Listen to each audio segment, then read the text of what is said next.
When I was a more experimental youth I used to get high off cough syrup, but I stopped after the 5th trip, the trip described in the following report. It was the highest I have ever been in my life. My friend G and I were hiking through Tilden on an effort to get high. We had only the shakiest of the swag, so we had to look to other options if we wanted to cop a decent buzz.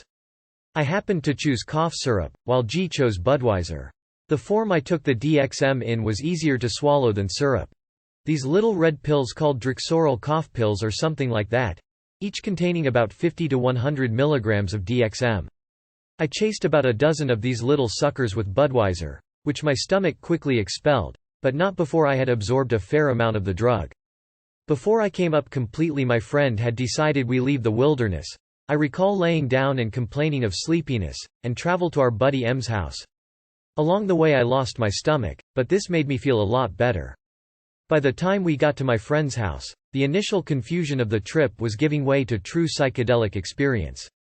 Before I had felt extremely dizzy and tired, but after puking the dizziness left me feeling light-headed and somehow disconnected from my body. Walking felt more like swimming, and images of rooms and people flowed past me as if I were stationary. Soon my visual field broke down completely. This lasted for an infinite stretch of time. My friends tell me I sat in a chair without really moving for hours on end, staring at blank space without acknowledging anyone or even accepting a joint as it was handed to me. I do remember accepting a hit one, right before my catatonia hit. What I experienced was the most amazing visual hallucination I can recall. My mind's eye was completely open, and I thought I could view all angles at once. The best analogy would be that normal vision is a 20-inch television, but the mind's eye on DXM is an IMAX theater. The boundaries of my vision were gone, and I could focus on everything simultaneously. The lands I visited were infinite and varied, but I forgot most the details.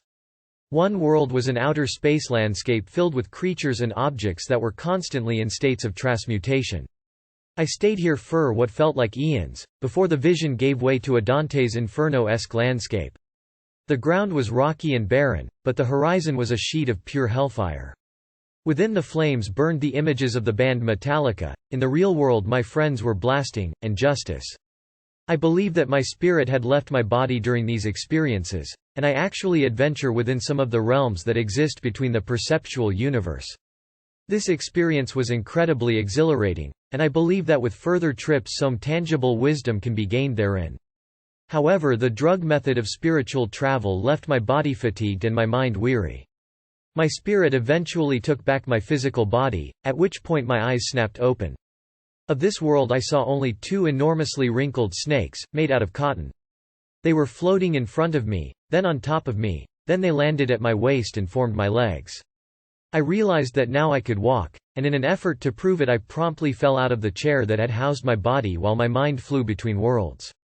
My friends looked up at me as startled as you might expect an embalmer to feel as if his clients rose from their slabs suddenly. It was the first indication of intelligent life I had made in hours, and I lay strewn across the rug like a bearskin rug. To make a long story short, some beer and pot greatly improved my condition, and in no time I was blathering about my experience to a deaf audience. They had never heard of cough syrup trips, and I think that after my experience, they will never try it themselves. Too bad for them. James Hetfield plays incredibly well as a 50-foot wall of flame.